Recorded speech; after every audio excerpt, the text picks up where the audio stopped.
www.potonapoto www.potonapoto, ça dit que toi na poto, tokotika la kaka na poto avec la mine d'ombre, babi moto epela, moto epela na poto, kembo alege mboyo lele, kembo yo mama alege mboyo lele, tobine la gangolo na ozana, kembo alege mboyo lele, poto na ozana, kembo alege mboyo lele. Les secrets de la réussite de vos événements, Lovelyz.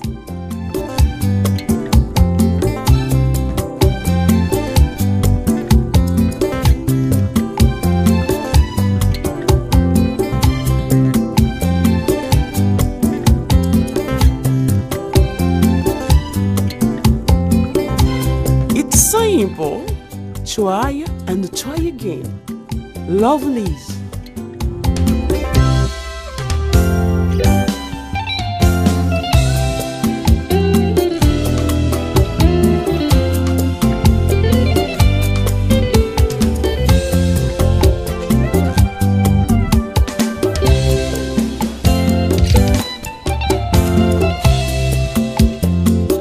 Lovelyz événementiel, c'est l'excellence à votre service.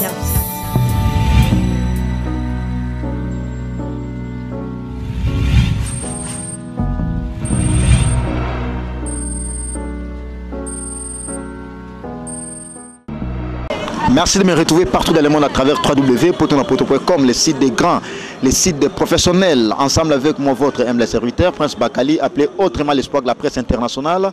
Pourquoi pas? Parce que je le suis. Alors aujourd'hui, ce soir, je reçois pour vous Marco Mopandisango. Lui, il est la bouche autorisée de l'artiste musicien Fabregas, appelé autrement Maestro Ceinture Noire, avec qui on va entretenir. Avec lui, on va en parler concernant la musique de cet artiste que je viens de citer son nom tout à l'heure là. Alors, sans plus tarder, je remercie mon boss, la personne qui a fait en sorte que je sois dynamique et toujours présent. Là, je vois Lamine Mossakoli, le big boss. Lamine Dovo, merci beaucoup à toi, ainsi qu'à sa femme, Flossie la belle des belles, la première dame de Paris. Et je remercie également les seuls et l'unique code Yambokaya Wilimoucheni, l'éternel code Nkumu, merci beaucoup à toi. Et sans oublier Diana Mole, la canadienne, la patrona. Et je remercie également Valérie Kachunga, la magnifique, ainsi que Mireille et Komissa. Alors, comme je l'ai dit tantôt, je reçois pour vous Marco Mopandisango, la bouche autorisée de l'artiste musicien Fabregas. Il y a beaucoup à parler avec lui. L'actualité nous attend, avec qui, tout au long de cette émission, on va découvrir ça, on va décortiquer cette actualité qui nous attend. Bonsoir Marco. Bonsoir Prince Bakali, bonne année na yo, bonne année na batunyo so baola na biso, biso soki nzambete mobulu. Donc soki nzambete mobulu batu baotala yo à travers site na biso poto na poto, baotala partout dans le monde, à travers tous les 6 continents du monde. Impressionné zanini ya oleka na émission na biso pour la première fois. En tout cas 2017 tolbaki tu dois avancer, tu dois reculer. Donc, et c'est les gars, on a poto. En tout cas, on a profité de ça, on a poto, on a mbote, on a moni na musika, la cadette Ritz Kassavala, on a moni pe Soussou, Alison Kassavala, et puis on a Bossanité Préfina Kassavala, donc ma belle fille, donc on a poto, il y a solo, donc on a mbote belé. Mais la cadette, ça sera.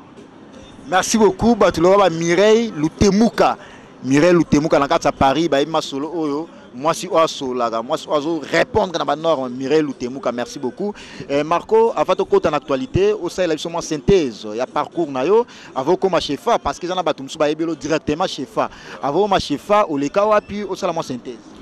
Ouais, donc ndenge zalara musala tout au fur et à mesure il y a aussi la onde aux expérience parce que pour nous à la place nazali pas Fabregas Métinoir et senga qui font dans la expérience moi on a droit d'aller quelque part. Nauta pas Jules était mon lopoué pas Popi que je salue en passant. Ouais, nauta pas Popi donc place à Ali na PC ba bonne année naé na femme naé mami ba Kemba Love na famille na ma famille mon lopoué donc en tout cas on a bien parlé. Et à part Wana au les chez Jules était mon lopoué. Wana na emba mo pas Fabregas donc awa tozawa donc tozawa. Place né aux comme RVC na mon pe ba Saoudi au beti même bazara na ndinga makolo zela bazara na ko Patrick zela bazara na monima ke no chefa ma solo c'est bon. Na monde bazara mandi abeti on ndinga makolo Saudi kitoko, ça va? Non bon, omoni biso loba biso so nzambe te mobulu. Et puis ezaka pona to tchaka na biso kawa, hein, to zara propre pour Monia, hein, H. Donc la grande H place à Ali. Nicolas Oniente pe ba CP. Nicolas Oniente place à Ali donc ba ebi donc les plus aimables. Donc talara to Ali ba aimé boubé bousaki alo so ba Ali et puis mikolo muto la tsangai eza bongo nani ser na ngamwa dans la Chine wana donc ba simbi masolo la Chine donc nani donc Biche la reine 5 étoiles, Biche la reine 5 étoiles très fort donc il est en tout cas dans yem tado sala comme Mikolo il y a une petite sœur na Gigal Beniem en tout cas photo là tara bien beau parce que toi peut mettre maestro ba Hervé Bamana garçon complet ba Ali ba Jimmy Kininga ba Ali ba Dorcas Louemba pomme verte ba Ali donc ba Ali donc light music tout là Dorcas Louemba wala mutu dabili Dorcas Louemba pomme verte voilà on a la femme selon son cœur.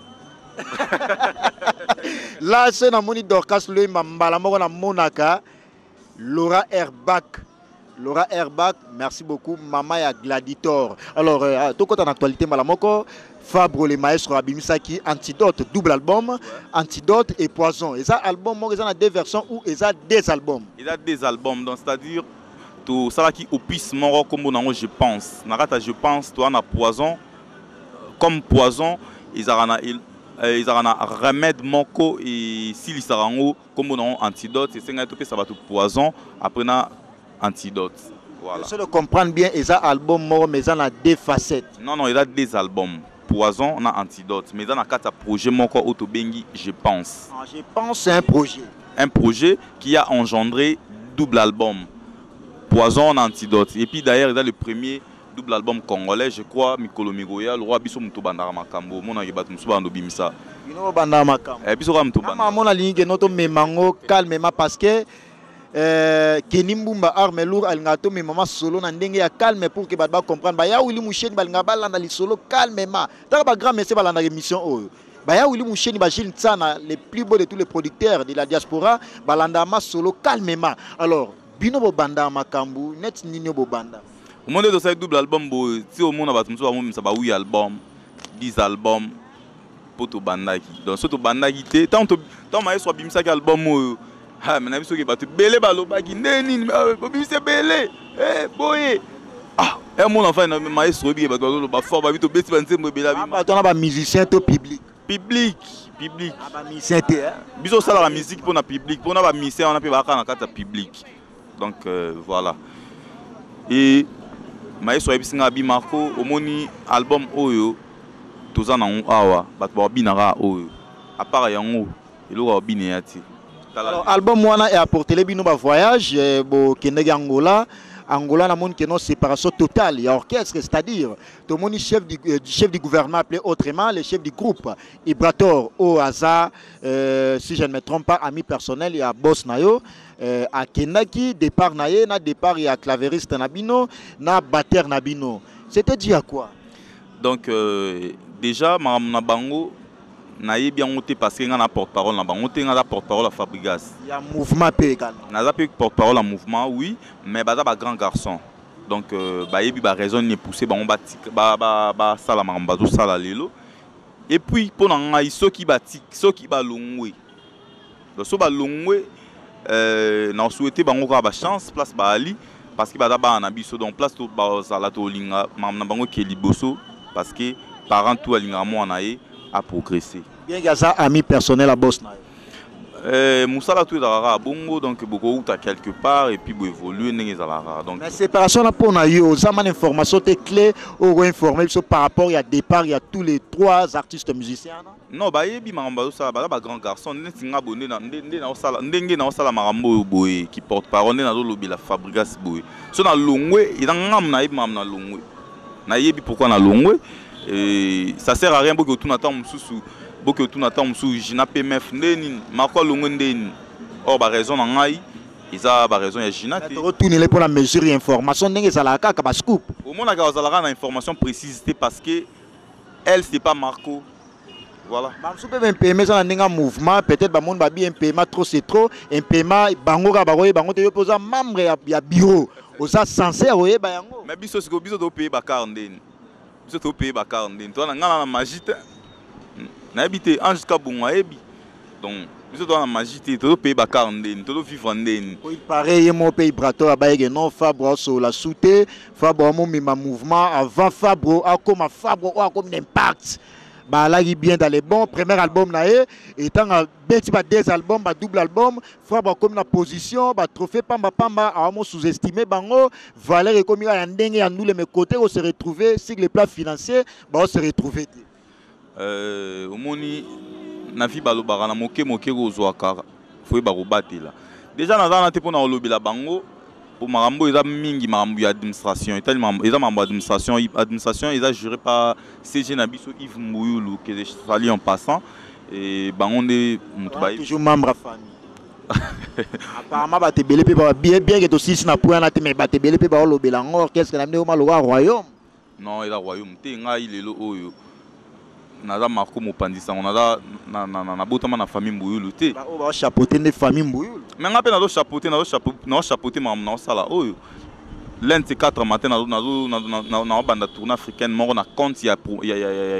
marketing ya album na biso donc ko sala net comité net ko suivi ya promotion na ba pays mususu Afrique Afrique donc ils a projet mort déjà tout donc faut regarder na ba innovation ils a projet mort déjà na ça qui ont déjà par écrit na projet na mort to ya Yemo Fabro a intéressé yo projet na kata musala même Yves Mbouyulu CG na biso aza CG parce que azo mériter yango maram tout ba mériter yango tozara liboso na CG moko nani tout Mbouye après to dans mutfala l'essentiel les a mutfala na ba compétence ya maram bazo pesa vous comprenez si ngai na sali projet na ngai ndeni photo yeba réalité sur le terrain na ba pays mususu na ba Rwanda wana na ba Brazzaville na ba Afrique du Sud donc photo yeba promotion et tambola ndeni ya album na biso tout comme sur place to yeba ndeni mambo tambola non Marco y a pas de problème donc déjà boye donc bah dans déjà autorisation d'émission calamité puis bah mona ki to katsa Brazza to ki Afrique du Sud to ki toke nini toke kota bakasumbale sakuna toke la promotion ndenge tambola totali évolution ya album voilà donc faut que plus na tâche ya kosala ke oyebelo ko sala te donc yango ndezo ana okimisi mbonzo non mbonzo amesana na déjà na mama mbonzo alongwa na donc mbonzo amesana ouais mais mbonzo ko longwa na ko comme sabat mbonzo ko longwa na comme sabat c'est vrai ouais. Oh, c'est comme si nous salam non pas c'est un peu de bien non bonzo à qui na ba vibrator départ ba vibrator tout le monde peut bonzo a un membre influent dans ndenge marketing orchestre na notre départ na épée remarquable non bonzo c'est un frère aya qui ndenge zalara biso to sala musique oyo pona ba congolais ceux qui mutu ana Pierre moko ko apporter na rata na biso oyo ajouter un plus to zoyer donc to zoa qui est ndenge zalara lutte contre chômage to lutter contre chômage vous comprenez to ça maestro eb sanga to lutter contre chômage parce que mam to sala oyo za musala moi je suis payé pour ce travail na vivre pour na marambo yo bébé nanga Israël les bogards de tous les bébés ça pe ana ki bébé non bonzo bébé na ala na poto e ban ben oui ngape bébé nanga na kin et puis voilà. Et puis apparemment c'est comme si il fallait un bonzo te botala ki mbonzo te bon mondo na mtakala aba marko mopandisango bakota mamsu ba yakuta mbonzo la mbiaka mais maramba Jésus pas na ba grand frère na donc roza no mukolo roza na boulot na ninga boulot roza na mukolo mais expérience na ba capacité est différent donc voilà roza banda pe entrepreneur mona même na ba onatra mona vieux moko boye ya huissier aoumeli mais batie déjà siga ya onatra ya zakaka vous comprenez mais déjà ene siga donc ya ebso pena ko moni mam na ndinga mamba ba onatra Dieu écoute rien alors un petit na bateau nyos tout ba yo par rapport ya ba rumeur par rapport ya masolo o elobama non Fabra Sola ibente ya wana départ ya ba musiciana et Salema Ibongo et puis Mbonzo pe départ na e à rejoindre ba musiciana ba komisko na combo ya contre maître c'est-à-dire quoi maître Aza, maître supérieur, non pas maître supérieur, parce que maître supérieur déjà, tu es bien, tu es au maître déjà la ceinture noire, na contre-maître. Contre-maître, et ça, Ibrator. Au monde, il y a commis qu'on s'oppose à Bino. Ah là là là, Baliana Nzambi, Batega Nzambi.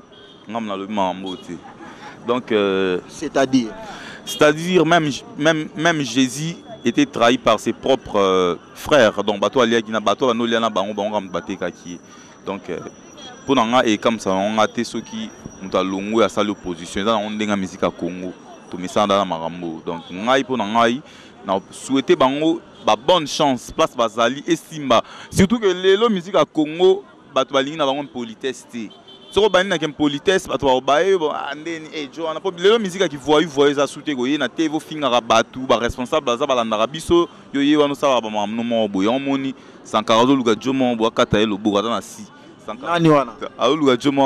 information pestos ascenseur on peut quand même parce que ma solo balora dorcas lemba ba yebi que non il faut solango ba lora airbag ba yebi il faut solango ba lamine dovo patro ya site oyo ba yebi il faut solango keni mbumba armelung Nicolas Onyenze affaire yango GDG merci beaucoup Andy Nicolas Onyenze ayib mam nazolo ba donc il a bleu moi bon donc moni lelo bat balinga soute ke oye moni ngai jour album nange ko bima bakake ko beta oh ngai mugolo album nange ko bima mapata na mabele ekangama c'est comme si au bois que l'héritier watana be moi ke là non biso ebi no wata prometa biso retirada so simité ba okata liboko au bois que le moi ke là na ndenge ya ba skits tonné ngai ko na ndai juste 140 na ndai ka 140 lobi alo luka jomo boye akate loboko na si. Pour le moment, je suis chroniqueur à musique. Album est bêta côté bacha Mikolo les a retirada. On repartage via na ngai. Oyebi banze moneti ba ofouté. Non, voilà ya fa, mais na bi na ndenge ya wata, on repartage via na ngai parce que toi la nakin, tu ebi bacha ezo bêta. Bon, jusque là banze mezo bêta, en tout cas tous à la franc. Au moni quelque part oyebi ça rabaninga vérité eza bolingo parce que ngaso oyebi singa vérité. Na monde na que Joe o alinga ngai ya za besoin na progresser na vie na ngai yango do bisanga ba vérité. Donc na zo exemple d'abord par patron na ngai maestro Fabregas soki naza na ba jour na otambola bien ta bisanga bi marco moni faut ça la boy moni pour réussir faut ça la boy de même vient na Roger ngando bisanga ngo ozui nani biche la reine 5 étoiles hein ba conseiller nga makambwana conseiller makambo na bayebisa ngai Marco na viso olingo progresser faut yo karape makambo to alors ata mutali boma pa ko peso conseil donc voilà. C'est-à-dire que banze mulwa ba ofouté et ça la makambo nango bat ba consommer album wana moni ba album qui ma question lango répondre ngati ba partager vina ngai té na ebida que notre côté poison antidote c'est bon et bima avant retirada c'est bon mais to sola awa sur la vie. Mon avis, Nabi retirada ezobeta tant que passionné à musique et puis vous allez beaucoup plus dans musicien au yo kapé musique au comment une oreille musicale vous allez appeler na kin est-ce que vous partagez à Viana nanga que retirada ezobeta jusque là on a BM tout dans il ça la macam et donc BM vraiment est accrocha avec sincérité ouais BM est accrocha mais banda album et bima franchement on a on a évité mais faut nous attendre mais l'album on a carrément il faut attendre yoka album il y a maître supérieur faut nous attendre yoka mais il y a maître supérieur BM dans yoka ngo donc des ala rare mais ba chambre sous il y a maître supérieur ba chambre sous na jupe n'attend yoka on te mais nous attend na bi album est bimi ça fait déjà 3 mois il y a maître supérieur malé mais ya non comme moi on comprend que non timi comme moi la maître supérieur boss live maître supérieur boss live donc maître supérieur maître supérieur on comprend d'ailleurs non la maître est-ce qu'il y a maître na bino bino vous maître ceinture noire est-ce que maître supérieur c'est notre frère ça nous polémique entre c'est sans polémique tu dis que non ba maître ba salara mais il y a là ce que maître supérieur je mo hérité watana binana jour maestro na biso tout Fabregas yemo lo baon. Donc mais concernant maître on a te dit que non maître signification ya kombo wana maître to ebi yango on doit reconnaître que maestro na bango Il y a des missions tout balonga Wenge Fabregas. Aza petit peut-être par rapport à petit, par rapport à âge, Aza maestro na bango tant qu'il va petit. À un niveau mon héritier quand même. Lingala ya clair. Lingala dans habité ange kabongo. Donc somme talo ba lingala donc alo ba na ke ndeni mettre na biso ba mission to longa Wenge et là Fabregas métier noir. Est-ce que nga fona lo basuni, fona bakisani. Yé mo ka do reconnaître hein. Ornella ya Darnel, Moanantote. Fille oiseau répond à ma norme, merci beaucoup. La française, Ornella ya Darnel, Moanantote. Manager privé, merci beaucoup à toi. Alors, tout côté en actualité, Robino, Robino ces derniers temps, c'est comme s'il y a du fait entre Robino et Fabregas. Qu'est-ce qui se passe au juste? Bon, il n'y a pas du fait, c'est juste qu'il y a les gens. Il faut que on a mode d'avion. Les gens ceux qui ont pour distraire il faut que on mode d'avion. Non, il y a les gens au moins vous comprenez? Donc dès que vous avez pas serre na biso mimi chike va boyer mon jomo boyer alors ça m'a mort boyer et embêter biso. Bato bon mode d'avion ba mort. Donc ça sert à rien. On continue à garder dans le répertoire. Donc, il faut que tu aies un mot d'avion bien en soutien. Voilà la réponse à la question. Qu'est-ce qui se passe entre Robino et Fabregas? Ah, mais il n'y a rien qui se passe entre Robino et Fabregas. Robino a na TV Mikolo et puis il a appuyé par Fali Poupa. Na minitso artiste musicien autre et non et autres Simbate et autres Lobama moi trop. Na Nenge Yakin et ça Robino na Fabregas. Même si mon Robino peut avoir on a une émission, il y a fa courant penezo les kapenzate. Ah bon. Alors, comme na yambio na suis tapé en profiter na tout na yango. En tout cas biso to au moni lelo to sala label. Ton na label na biso Wanted Record. Toto produire Tatiana Cruz. Comprendre? Calamité album na pe go bima target. Ton a besoin pe ya ba artiste bazo bima sika. Ba artiste yo baza na besoin ya ba production ba produire bango ba amayelo qui ma ba question na bandenge be fa ye Robino na pe aza produit na F victime ya Fali Poupa. Ah mais na bel o ebima liboso na bi Kofi Central pe avant biso. Mais voilà ce que ça beaucoup plus nenga be États-Unis monde world. Ya non c'est comme ça ba Tatiana mais Fali ce qu'on a beaucoup plus libanda a Jupe Scorpion. C'est comme ça sélectionné tel abi la minute somme to beta makasi c'est Robino. Ah, kobeta makasi. Oyebi ke mikolo bora nani ya ba jeune moko boye nini. Ata baboya ka biso bana la bango basi na biso. Oyebi ke bora na beta. Oyebi to répondre o sunga ngaite. On a biso ke biso sala omoni maestro ada aibsa nga Marco ba comparaka bikela muna mokelité. Bon. Mokeli a mokeli ekela mo ekela mo. Donc nana za ekela muna za mokeli. Mais mokeli za nani pinata yo mo. Nzambe. Maestro babenga ke Nzambe. Oh, Nzambe alandesko bo ekela munde na. Ekela muskona. Bikela mo da bango. Banani wana. Bango. Banani. Omoni parce que ato sur la si Robino Fali Poupa et Fabregas. Siko on ba compara jamais bikela mo na Nzambe.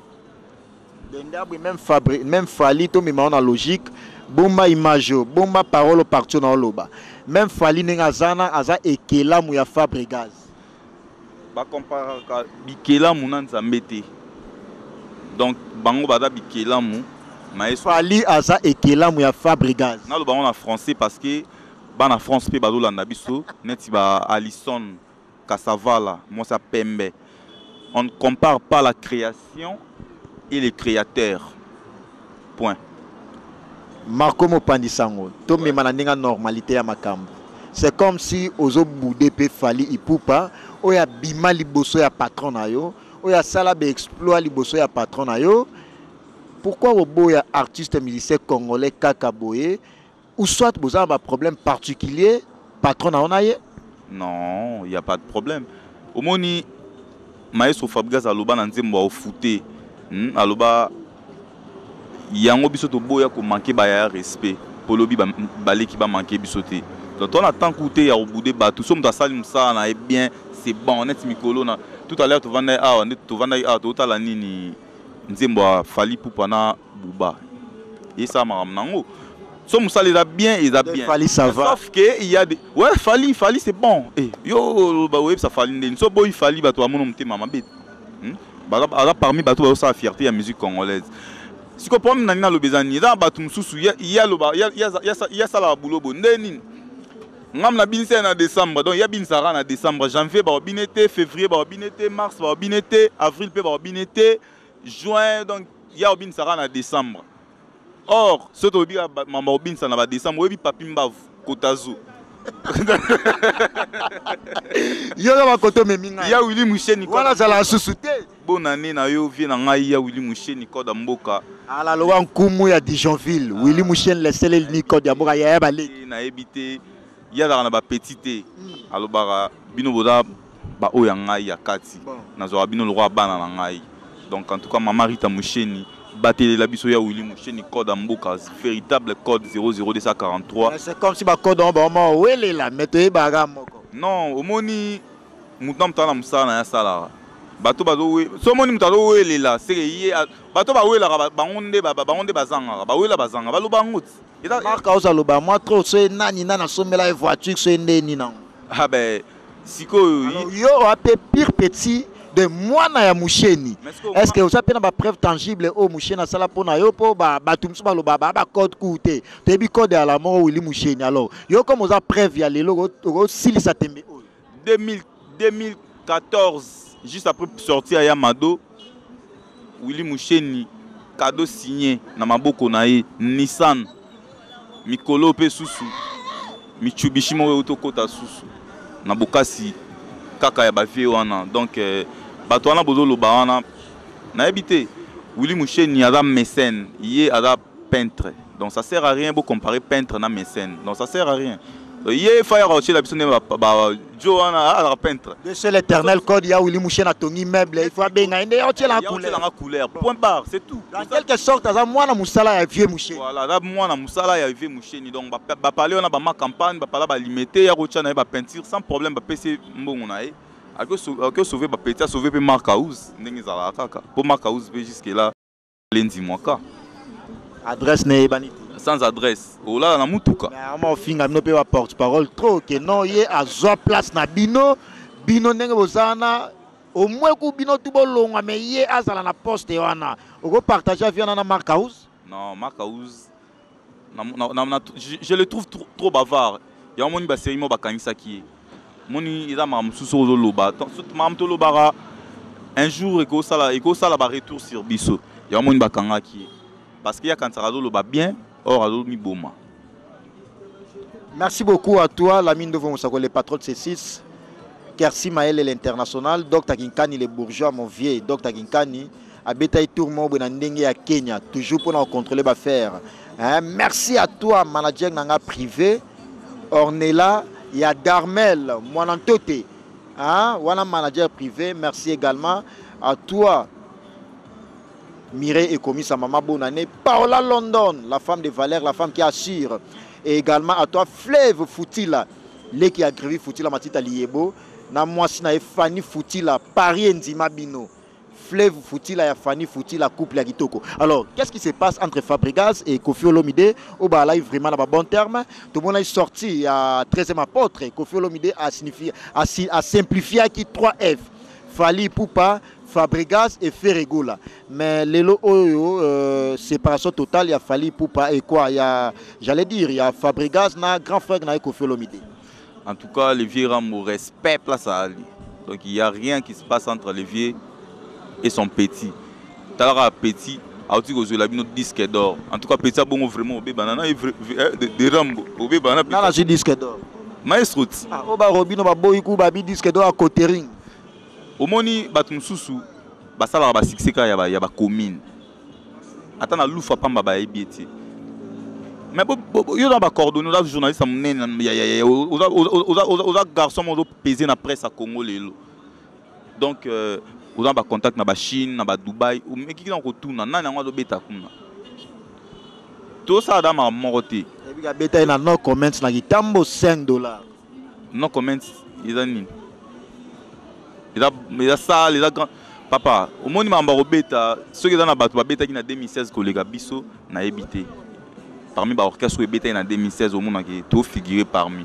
Attends toi l'échec mais ton liste na toi ali. Ba toi na muso d'autant à bazati. Mais je vous assure que maestro so na ça la moi synthèse vite fait. OK, merci. Aza artiste doit défendre la musique congolaise lelo sur tous les plans. Aouti Kozala, Aouti d'abord 2016 c'était le seul artiste Oyo a joué le Bino disque d'or, Bino ba congolais, Biso ba congolais. Original. Les vrais disques d'or, les premiers. Parce que en plus, Abima Kisusu, parmi 5 artistes les plus en vogue en Afrique. Abouti Kozala, parmi les 15 artistes les plus influents en Afrique. Par rapport à la musique ou la fortune. Parce que ça étant mola nzela mona ba paramètres il y a un moni disque d'or bazo on soko teki mutu muso au mona musique na edo beta na ona balabala edo beta na ba coin edo beta na edo beta na ona ba veni na bango edo beta na oui mais ememelio nini et salio nini bo fa ememele nini disque d'or wana mais disque d'or nde makambu parce que oteki disque d'or ezo signifier que oteki album. Au cas on a na plateforme, na téléchargement, au cas on a support physique, au benga CD, yango anande et ça la raki, sur totalisé au moins 50 000 exemplaires vendus, bah ce disque d'or. Alors comment teki bongo na minute la premier congolais a disque d'or en année 2016 parce que 2016 est aussi là déjà. Donc à ça peut premier congolais a fortune les gars musiciens tout congolais. Bon bah musiciens congolais bazo balar kala ba ali papa chirurgie bepi na bazo balar tongo na sondage à 2016 kala donc de ve mukula zombongo kala déjà au monde que bah année 2005 déjà au fêté d'aba 1 million donc le là on combien bah Vinconi Big Boss c'est Verambu patron de tous les musiciens congolais vous comprenez bah tout balar Fali Poupa ba na ba Robino Muntibu faire rigolo là-bas. Robino Muntibu. Il était pas bien boss live, il est pas dans le donc voilà. Mais c'est comme si autant que Robino te poignine. Jusqu'à là pour répondre qu'est-ce qui se passe entre Fabregas et Robino Muntibu? Il n'y a rien, c'est un frère, c'est un frère à débrouiller à sa vie donc je l'apprécie non. Ça bête la générique dans les cabines. Ado beta ba générique, biso beta da générique, biso beta ba chanson dansante. Lelo oyo il y a un générique moroté après Ndombolo et Beta Roleka Yamado. Parce que là, tabi lamba, ba ser bazo le kabo mona ser amune ba to bele Yamado. Donc ma cambouana donc là tu as colo donc le disque d'or là tu as colo. Mais wana là il est passé au moni 2016 clôture année et Katima comme to comprendre nana za mu konta ba générique. Si on a janvier odo gani. Non, bois que l'eau il y a parti mais au bêta par rapport na elo kwa Robino wala oza tiana nou boy. Il y a parti et la chanson dansante. Wana générique té. Il y a générique. Oh, non ba seda ba bois ki non ba sabalo ba bois. Biso ça rendre ba chanson dansante. Anjika bongo ayebi. Anjika bongo kota na hot. Anjika bongo pa yoko tala. Et moi si mon boy a propre ya pembe. Oh femme na yo. Zela nga ba bon na yo oh femme na yo. Non, il y a la serre na ngai. À outil fraîchement Afrique du Sud. Donc voilà, donc Tarabiso Sola. Biwa Fapena. Maman Faye ma bi comique ça j'allais dire et les quignons mais c'est comme si bino monde voilà ba mettre na ba Nicolo Nienze ba Kenimbumba ba ebima solo. Hervé Bamana garçon complet. Toujours à côté à bateau ba uta libana ya mboka. Non ben bizarre que biso so kinzambe te mobulu. Light music né au monde marambo. Donc ce que bande la light music est dans l'ifelo. Anjika bongo azanega membre ya mouvement ou soit aza relation na yo privé. Non, il doit y avoir une serre na approche tout ça et donc depuis kala donc voilà. Donc n'a pas si mbote place ali bonne année na Anjika bongo. Moi ça pembe. Merci beaucoup Luis Marco Mopanisango, la bouche autorisée de l'artiste musicien Fabregas, porte-parole aussi également du groupe de l'artiste musicien Fabregas. Nous continuons mais vers la fin de cette grand entretien. Marco, Lelo Oyo Générique Bima une bonne année, passionné à musique, et membre influent de l'orchestre Fabregas. Sur autant il a 5 génériques où il bétagi personnellement, consciemment. Générique Bimi na moni générique à brigade générique la première position générique à brigade et do bêta na talipé générique à ferry dans sa boss ça va Générique, il y a hérité Watana BP, il a bien, il y a retirada. Dans générique, il y a Ventone, où la sonne populaire. Oui, Abino. Biso toi champion. Abino walo coach, mais vous sélectionné. Biso ne to coaché. Makambo dans de koto. Hein, ndenge c'est daïb ça ngai abima ko makambo dans de awa. Pembe na maestro. Donc biso so to cheta dans bat balandi. Et on demande lelo tant to pesi devoir à domicile générique. Ndé to bengara. C'est ben fait à 4 minutes batu tout 4 minutes.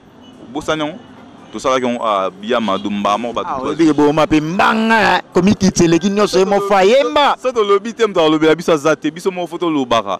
Donc na ebité na pesi mbote na ngai na batu tout balinga ngai na pesi mbote na tendresse la brésilienne maman na Brooklyn depuis Canada na pesi mbote na ngai lisusu na Chine pas Gigal Beniem hein balobi ya loi mannequin na pesi mbote na Biche la reine 5 étoiles place à Lipe na ba gros bisous et puis na pesi mbote na Kolo Flat Sianora na Kitambo na Prefina Kasavala moi ça Pembe na Alison Kasavala na pesi mbote na David Lutete ya Willy Moucheni 00243 V ya ba petit belé en tout cas to benye désert yamba non na mona mtambongo abongote en tout cas ya Willy Moucheni na habité Guy Basket na habité Guy Basket Kalaming Tado ya Kisasa na habité ba plan. Marco avant une dernière question parce que tu as mis pratiquement la souka émission na biso question à souka tant que parolier et porte-parole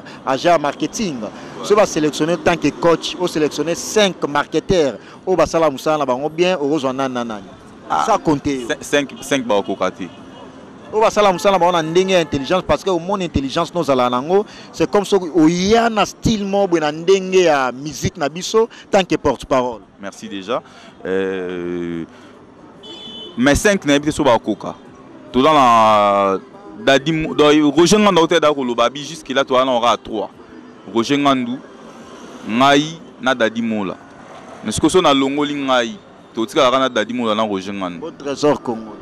Trésor Congolo voilà trop bavard. Bongo Sankara. Sankara la porte-parole Sankara la musicien ça la go album. Yo le Sankara la ma porte-parole.